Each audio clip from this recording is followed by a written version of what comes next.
welcome back to World Crisis Radio. Let's quickly go and see if Phil Berg is still with us at the CPAC convention here in Washington. Are you still there, Phil? Oh, yeah. Yes, I am. I'm here. Glad to be on your show. And you're actually inside. Do you have a table? Do you have a display? What do you have? No, I just have me walking around with some people here, talking to all the people here. Many people walking up to me and recognizing my face and seeing my name tag. They recognize me. I've gotten a fabulous response from people. And we're just going through Radio Row and trying to see who. I've been on several radio shows, none as important as yours. And we're just getting the message out. It's a very controlled convention here, but I'm making inroads, and I thought it would be a good place to show up and make some contacts. And a young man has been helping me out here, and we're lining up a number of things and making some. We just have to get the American public aware of this situation, and when we do, I think we can legally remove Obama. I think we can force him out of office. So it's important that your listeners, please go to my website, obamacrimes.com. Send it to everyone on your website. Spread the word about our March in Washington. We'll have a date certain soon. And when we do that, we'll put that out. And we hope that people come to Washington with a copy of their birth certificate. And hopefully, they probably won't let us that close, but surround the White House with birth certificates and demand Obama either show that he's constitutionally eligible. That includes not only the issue of where he was born, but also the whole issue from Indonesia, where he was adopted or acknowledged. He became a natural of Indonesia. His name is Barry Soetoro. As your listeners know, when the child is adopted, the child takes on the last name of the parents. His name is Barry Soetoro. If he hasn't legally changed his name today is still Barry Soetoro. It adds to the fraud and phoniness about him. And then when he came back from Indonesia, how did he come back? We believe he came back on his Indonesia passport. We believe that he did not reaffirm his rights to the United States if he had any between the ages of 18 and 21. Therefore, he would still be an Indonesia citizen. It would mean also that his stint as a U.S. Senator from Illinois was phony or fraud. So we're on the right track. We need people to join us, and if you have a website, please, add us to your website, link us to so people can come to us. But it's obamacrimes.com. We need some finances so we can help promote the March on Washington. And we need everyone out there to do this. This is an issue everyone can unite upon. Tea Party has various issues, which we're not knocking or supporting any of them, but this issue is everyone can identify because everyone has a birth certificate. Every parent has their child birth certificate. Grandparents, birth certificate. You need a birth certificate for a passport. Everyone has a birth certificate. And Obama in his book even acknowledged he found his birth certificate. So if he found it, why is he hiding it from us? Why has he spent over $1.6 million at this point fighting all the lawsuits that are out there that have been or still existing? So we need the support. I'm doing this for the 305 million people in the country who deserve to know the truth.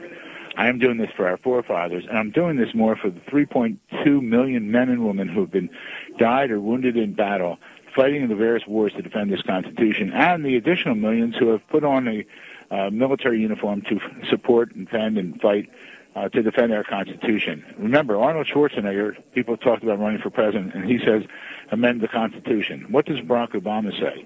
He says nothing, but by saying nothing, he's basically saying, I don't care about the Constitution. I'm going to walk all over the Constitution, and that's not good. That's not good enough for me. And it's time we had what I want is a peaceful revolution. There's other people talking about being armed. That's not coming from me. I don't want any harm to Obama whatsoever. Glenn Beck's alluding that I'm one of the greatest dangers to Obama now. That's not so. I might be a danger to him legally, but I don't want anything to happen to him. We are for a peaceful revolution, and we're going to have a peaceful revolution march, first march in Washington. And I look forward to everyone being there, and I look forward to being on your show again next week. Wonderful, Phil. How many days are you there? Are you there also on the Saturday? Because this program basically it starts airing about midday on Saturday. How long do you plan to be? I'll be here Saturday. I'm going to try to say the keynote address is like 4 o'clock on Saturday afternoon. They try to keep people here. And that's Glenn Beck, and I hope they confront him. So we will see. But I'm here, and you have my I'll have your producer give me it's the other cell number, or just leave a message. One of my phone's dead, but I'll get it through my secretary if you want to get hold of me. I don't think I could afford to get in there, Phil, because I understand. Well, you can get in. You can walk all around. So come over. You can't get in some of the meetings, but you can sort of circulate, and you probably know 100 more people than I do. So even if you want to come over later today, just come on over. See what we can do. All right, Phil Berg, ladies and gentlemen, a great voice and a great cause, and this, I guarantee you, this is the main content. This is the most important content that's being brought to the conservatives and others at the CPAC conference this year in Washington, D.C. So we'll see you next week, Phil, and keep on keeping on. More power to you. Okay, try to come over later today or tomorrow, and just call my cell number to make sure someone gets me the message. Okay, bye-bye. Thank you, bye. So here we are. That's Phil Berg, and again, it's ObamaCrimes.com, and that's very good. And, of course, that's the litmus test. If those people are serious, they're going to be interested in Berg and this issue and the issues that he raises. But if they're corporate, globalist, pro-globalization, pro-Federal Reserve, pro-Wall Street, pro-financier Republicans in whatever kind of populist costume, cultural populist costume usually, then they are not authentic. Now, in terms of economics, let's get back to a couple of programmatic issues here. Obama plays the nuclear card. Now, let me say right at the beginning, this is not sincere by Obama. On the other hand, it's an opportunity, and we want to exploit it as much as we can.